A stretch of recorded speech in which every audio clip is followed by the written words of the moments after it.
story of me and this girl. We linked to a 6ix9ine in Miami at like this club. And I'm in the club and I'm with this chick. And the chick, like, we got there mad late. 6ix9ine was been there. He was fucking drunk, sloppy. Him and like his girl, they're dancing. Like they dance like they're like at a Jamaican pasa pasa. Like they're like fucking just like literally dry humping on the fucking section. Like, and everybody's looking like, yo, that's 6ix9ine. He's drunk. And they're looking at this girl like, what the fuck going on? And then there's security around looking like, I guess we shouldn't do anything. You know what I mean? But he's like going in. So I pull up. He's like fucking drunk. He's all over the place, right? Like, oh, 6ix9ine, what up? I'm dapping him up. Cool. I'm like, all right, I'm in the section now. Yeah, no, it's Henny-demics. I'm in the fucking building. So I'm looking like, yo, where the motherfucking Henny at? Where the liquor at? I guess 6ix9ine bought a bunch of liquor when he was sober, but everything is gone. There's nothing there. Not even fucking wine. Nothing, okay? Maybe flavored water, but nothing that could be drank or drunk, right? So now, y'all know me. I love to get lit, right? I definitely love to get lit. I'm in the shit. I'm like, there's no fucking alcohol? No fucking alcohol. I'm like, fuck. You ever showed up to, well, I don't know if y'all been in clubs, but you ever showed up to like an event?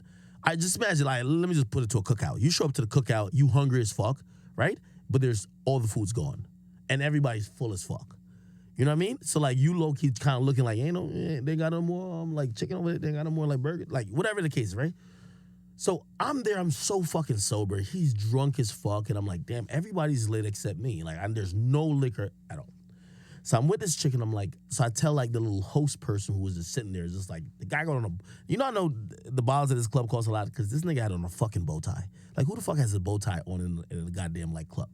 So I look at him, and I was like, no, at first I said to 6ix9ine, I said, where's the liquor? But like, he's just so delirious, like, yo, I love you. Like, he's just like hugging me for random reason. I'm like, bro, cool, where's the liquor? You know what I mean? Like, that's my guy. So I'm looking over here. I'm like, where's the liquor? Everybody's like, oh, everybody drunk it. Now, I ain't gonna lie to you. This might have been scummy. I'm about to order liquor I know 6ix9ine's paying the tab.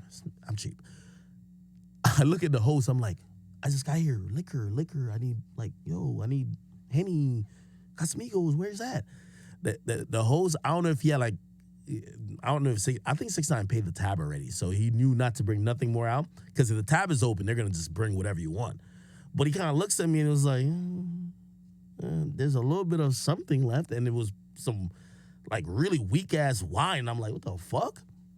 Anyway, the memories, me and the girl I came with, she's kind of standing right behind me. We're on the couch. For whatever reason, nobody like sits at sections no more. Everybody stands on the couch. Let me just fast forward the story. Tell me how all of a sudden I'm trying to find liquor, but in my fucking peripheral, I see the girl I'm with all of a sudden go like this. Like, I could see it, I could sense it. It's like, you know what I mean? Like, wait, whoa. Now, I didn't want to really look, because I'm looking for both of us. But she like this. I kind of look over my shoulder, glimpse real quick. You know what's happening, brother? She has her mouth fucking wide open, and there's another nigga, he looks a little buff, standing right next to her. He's pouring, I don't know where he pulled this bottle of liquor from, pouring it straight down her fucking throat. And I'm there, and I'm like, yo, I'm getting disrespected. Think about it. I brought this chick to the club. She don't know nobody in the club. She would never even be in the club. She wouldn't even be in Miami if it wasn't for me. And there's a random buff nigga. He had a chain on, too. You know me, I don't be wearing jewelry like that. So he had a chain on. He's pouring liquor down her throat, and she's drinking while I'm over here trying to find liquor for us. I'm like, ain't this a bitch? This is Miami.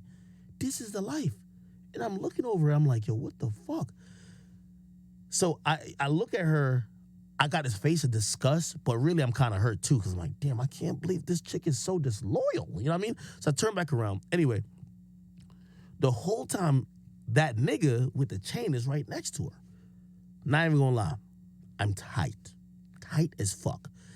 The club, like, 6ix9ine is so drunk, but he tells them, he's like, yo, let's go to like Live. He had like Murphy and some other people, yo, let's go to Club Live. And I'm like, and it's like, yo, 6ix9ine want to go to Club Live. Let's go to Club Live.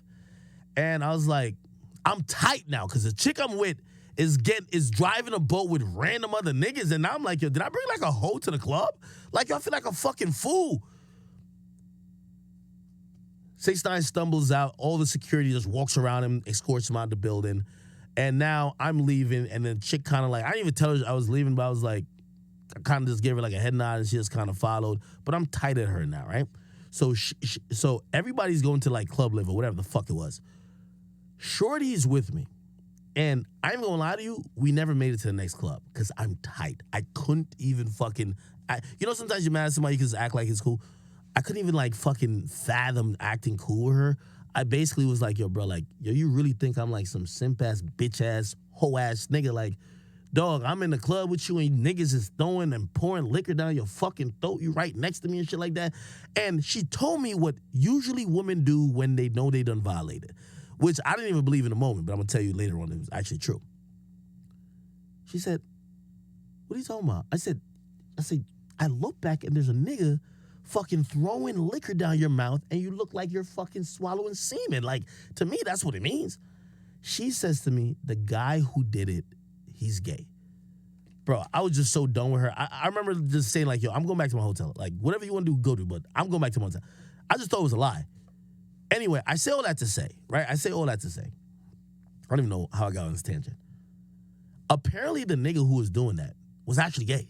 Because she was telling me, she was like, no, don't you know this guy? It was one of them little hairstylist guy. Like, I guess 6ix9ine paid some hairstylist nigga to come down to Miami to do his girl hair. And like 6ix9ine had like a weave too. Like, I don't know. I don't know.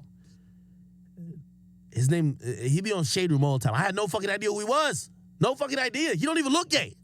He just had a chain on, which I'm thinking, okay, this is another nigga but he's gay. Apparently, he's really gay. Once I looked him up. So he be doing like the hair wigs. He does Nicki. I don't know what the fuck he does. And he was in the club, so I was like low-key super offended. But even when I found out he was gay, I'm like, should I be offended? Should I be offended?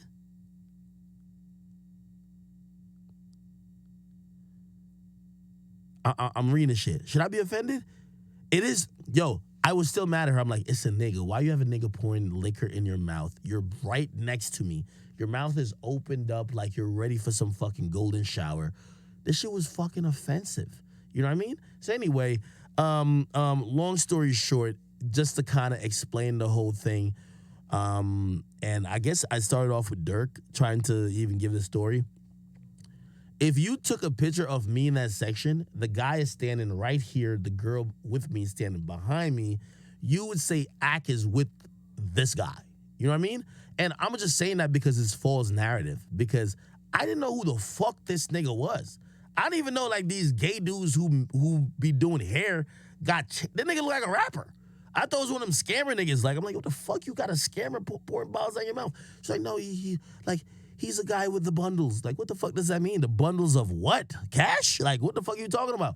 Anyway, lo and behold, I'm only saying that to say, unless I see Lil Durk do something sexual with said person who y'all believe is a transsexual or in the LGBT community, I'm not believing it, okay?